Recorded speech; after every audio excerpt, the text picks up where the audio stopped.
एक बार की बात है। एक परिवार लड़के की बारात लेकर लौट रहा था। बारात में शामिल महिलाओं ने बहुत से आभूषण पहन रखे थे। जैसे जैसे रात होती है, महिलाएं अपने आभूषण उतारने लगती हैं, क्योंकि रात भर इन्हें पहनकर तो नहीं रखा जा सकता, और यदि सब अलग अलग इन्हें रखें तो सभी को जागना होगा, जो कि लगभग असंभव है।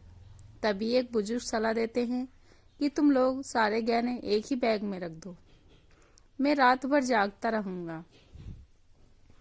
बुजुर्ग परिवार में सबसे बड़े थे, इसलिए सभी उनकी बात मान जाते हैं और सारे गहने एक बैग में डालकर दादाजी के पास रख देते हैं। और सब वक्त होता है सभी के खाने का। परिवार के सभी लोग एक साथ खाने के लिए बैठ जाते हैं। महिलाएं सभी की थाली में खाना परोस रही होती हैं, और इसी बीच यात्रियों का आगमन चलता रहता है। परिवार के सभी लोग खाना प्रारंभ कर देते हैं। खाते हुए कुछ लोगों को नमक की कमी।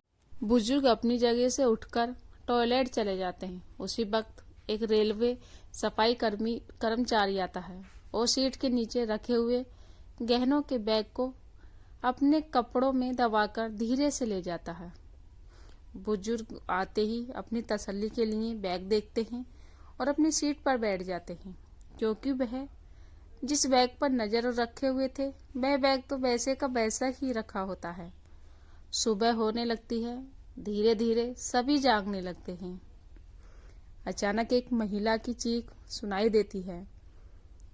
सभी भागकर उसकी सीट के पास पहुंचते हैं तो पता चलता है कि गहनों वाला बैग चोरी हो चुका है।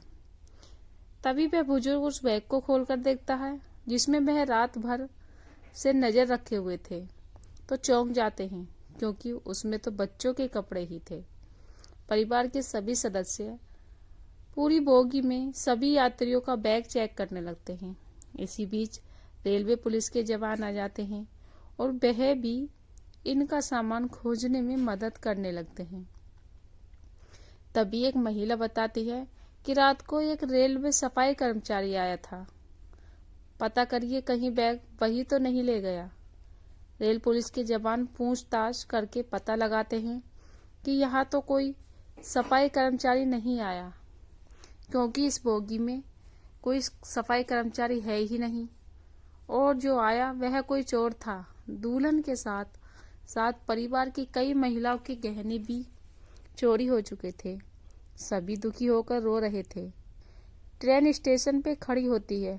इसी बीच बोगी में एक मूंगफली बेचने वाला व्यक्ति दाखिल होता है और वह पुलिस वालों के पास आकर कहता है, साहब ये रज्जू ही है जिसने चोरी की है, क्योंकि वह कह रहा था कि बड़ा हाथ मारना है, और अभी जाते हुए मैंने उसके हाथ में एक काले रंग का बैग देखा। पुलिस वाले परिवार से बैग के रंग के बारे में पूछते हैं तो वह भी वही कलर बताते हैं जो मूंगफली वाले ने कहा था। चोर का पता चलते ही परिवार के लोगों में सकारात्मक दिखाई देने लगती है। पुलिस वाले स्टेशन पर उतर के लोकल एरिया में जाकर रज्जू को गिरफ्तार कर लेते हैं।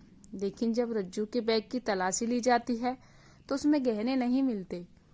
पुलिस हैरान हो जाती है और रज्जू को हिरासत में लेकर कड़ी पूछताछ करती है। लेकिन इसके बावजूद रज्जू यही कहता है कि उसने गहनों की चोरी नहीं की है, बल्कि वह बैग तो उसे रेल की पटरी के किनारे पड़ा हुआ मिला था। तभी पुलिस टीम में से एक व्यक्ति को शक होता है, कहीं मूंगफली वाले ने गलत जानकारी तो नहीं दी।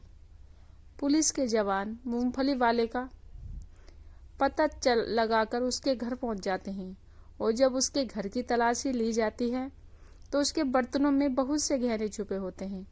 पुलिस को सारी कहानी समझ में आ जाती है। यह मूंगफली वाला मौके या वारदात पर इसीलिए पहुंचा था ताकि सभी को गुमराह कर सके, और हो न हो इसी ने वही बैग खाली करके रेल की पटरी के किनारे फेंका था। पुलिस की सख्ती देखते हुए मूंगफली वाला अपना गुनाह कबूल कर लेता है और हाथ जोड़कर माफी मांगने लगता है। लेकिन कानून में किए हुए गुनाहों की सजा होती है माफी नहीं। यह बात मूंगफली वाले को समझ आ गई। और इसी के साथ कहानी समाप्त हो जाती है।